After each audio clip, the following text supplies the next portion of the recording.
Bonjour à vous, je m'appelle Pascal, je suis professeur au kiosque à Dinan et je m'occupe de la famille des cuivres pour la découverte instrumentale. Dans cette famille des cuivres, je vais vous présenter aujourd'hui plus particulièrement le cor.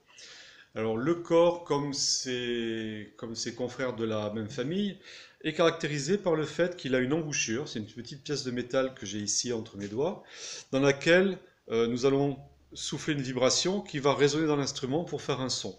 Cette vibration, elle est assez facile à obtenir. Vous pouvez vous amuser à faire ce qu'on appelle un buzz, c'est-à-dire une vibration, de faire passer l'air assez vite entre les lèvres pour avoir un son comme ça.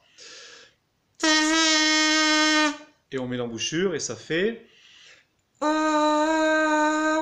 Cette vibration va résonner et faire un son. Alors on peut s'amuser. Je me suis amusé à fabriquer un instrument assez simple pour comprendre le principe, c'est-à-dire j'ai pris un bout de tuyau d'arrosage dans mon jardin, j'ai pris un entonnoir dans ma cuisine et je peux essayer de vous jouer une petite chanson comme ça.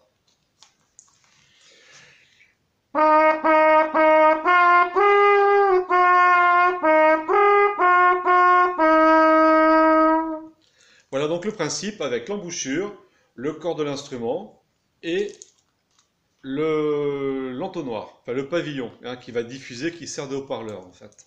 Cet instrument-là, si on le transpose en instrument en métal, va donner, par exemple, cet instrument-là, ça c'était une trompe de chasse. Voilà, une trompe de chasse qui fait partie des instruments de signal, c'est-à-dire que c'était un instrument qui permettait comme un téléphone, de s'envoyer des messages. On connaissait certains petits airs comme ça qui signifiaient que c'était le début de la chasse, la fin, qu'on avait trouvé le gibier, ou si on s'invitait à boire un café d'une vallée à l'autre dans les Alpes avec le corps des Alpes, qui est à peu près cet instrument-là en termes de longueur, mais qui est déroulé. Donc on peut voir ça sur des vidéos avec des instruments qui sont très longs, mais qui sont en bois. Ceci pour dire que la nature du matériau importe peu, le principe c'est l'embouchure, un tuyau qui va servir de résonateur et un pavillon pour diffuser le son. Voilà. Je vais vous présenter l'évolution moderne de cet instrument-là, qui est le cor.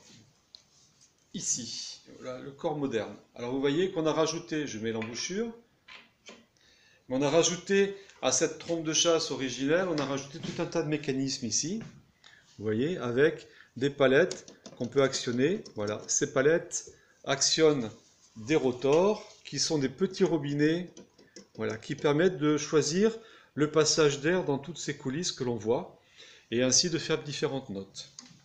Voilà, je vous laisse écouter maintenant une petite pièce.